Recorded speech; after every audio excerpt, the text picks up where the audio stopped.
Gary, having spent a restless September night, the previous day having experienced increasing abdominal discomfort, the pain ever intensifying, Fran awakened showing concern. Gary contemplating driving to the hospital, but a new onslaught. He was having difficulty breathing. The incessant abdominal pain now radiating to his back and upwards to his chest and lungs. Realizing he wouldn't be able to drive, Fran asking if she should call 911. Gary, now uncertain of what was happening, as an ex-EMT, questioning himself about a possible heart attack. Fran dialing 911, asking him what she should tell them.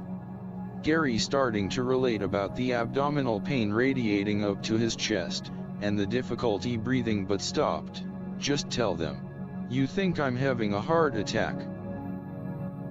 Gary watchful as the Modesto Fire Department and the American Medical Response Ambulance arrived at the same time, the difficulty breathing and pain continuing, but deciding to step outside as the fire department responders approached with a questioning look.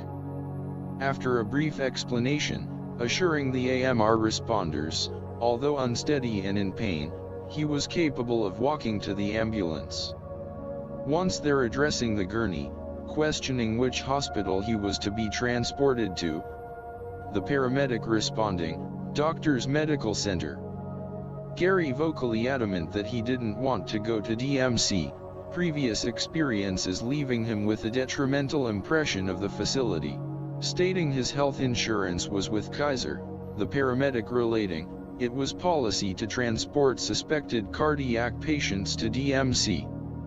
Switching tack, a very shaky, uncertain Gary reintegrated his pain had started 24 hours earlier, and he didn't believe he had a cardiac problem. The paramedic remained hesitant, then began placing EKG monitoring patches on his chest. A decision was in the making. The electrocardiogram taken in the ambulance showing no cardiac anomalies. Kaiser Permanente the destination. Arrival, the paramedics transferring their charge to a triage ER nurse who immediately provided pain medication. Gary's physical world taken on a soothing warm glow, the 10 milligrams of morphine engulfing the intense pain. The time in the treatment room seemed like an eternity. Fran having arrived by dial-a-ride. The ER doctor visiting, and when asked about a diagnosis, volunteering that he was waiting on lab results.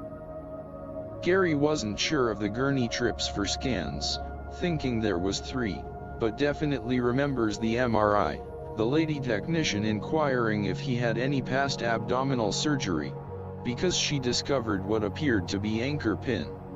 Gary related that he had 27 inches of his intestines removed years ago. Then she asked when, where, and the name of the hospital. Gary replying, 1998, at the Pratt Regional Hospital, Kansas. It had to be afternoon. It was hard to tell with the intravenous morphine being administered. The ER doctor finally returned. They were transferring him to the 3rd floor. Gary asking about the diagnosis. The doctor replying acute pancreatitis, then asking about the prognosis.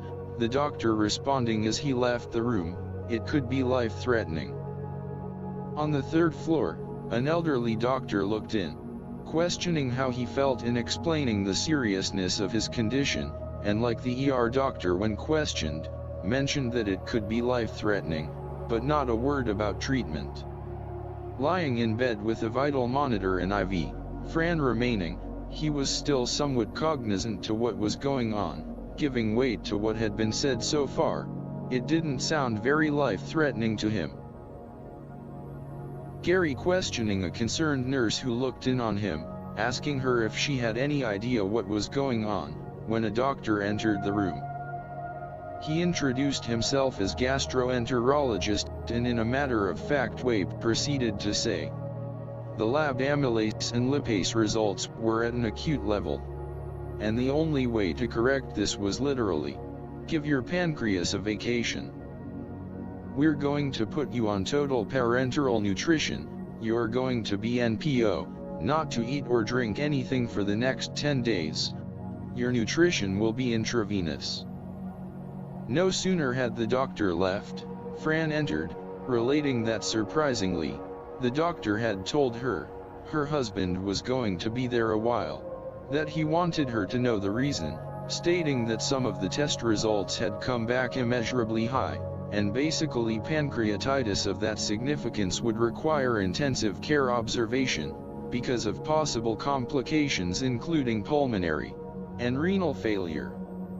Gary thought it somewhat ironic, the doctor telling Fran but not him, and as she was leaving, asking if she should notify his family, Gary not hesitating, replying he would rather wait.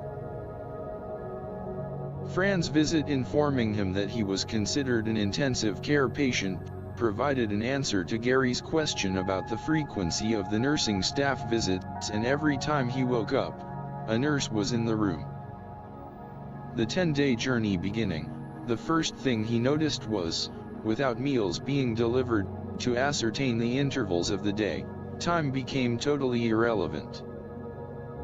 The pain starting to subside, the intravenous morphine reduced, a new discomfort prevailed, the dryness of his mouth, and the crusting of his lips.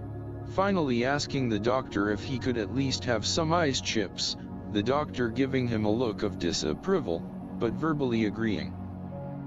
He sought and received permission to use the restroom, given the okay, but nursing refused to disconnect the bed alarm, which required their summons.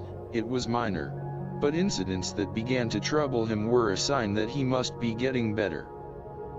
The doctor itinerary coming to fruition, on the evening of the 10th day, a tray arrived, the start of a clear liquid diet, followed by a soft liquid, then a soft food diet. The IV disconnected. Gary elated that he was no longer leashed, able to move about the room and slowly venture down the hall. Mentally he was ready to go home, physically somewhat shaky. The bland soft food diet didn't impress him, aware that his release couldn't be prodded, but also aware that he had the final word. But having visited with a representative of the Kaiser's medical assistance program, being told his name had been submitted, he didn't want to jeopardize the possibility of their generosity, as he could only assume the placard amount of his 2-week stay would be exorbitant. The day of reckoning, Fran arriving in the morning, riding out with neighbor Rob in the Accord, now deposited in the parking lot, Rob's wife having followed to provide him a ride home. Gary was ready, anxiously waiting on the doctor, who for some reason was delayed, giving him time to thank and hug the day shift nurses who cared for him. The doctor arriving, briefing him on instructions of do's and don'ts to prevent an occurrence, most of which he had already read in the literature provided, realizing acute pancreatitis is somewhat of a lifestyle-changing event. It was now a given, a zero tolerance for imbibing all alcohol beverages and its companion, his smoking on again, off again habit for the past 55 years. The worst yet to come, a restriction on trans and saturated fats, and its residual nutritional culprit, butter, bacon, and a host of processed foods. Exiting the hospital, thankful for the chauffeured wheelchair ride to the parking lot, Gary acknowledging his doubt about walking that distance. Driving the car home with an acceptance that the past 2 weeks had altered his path in life.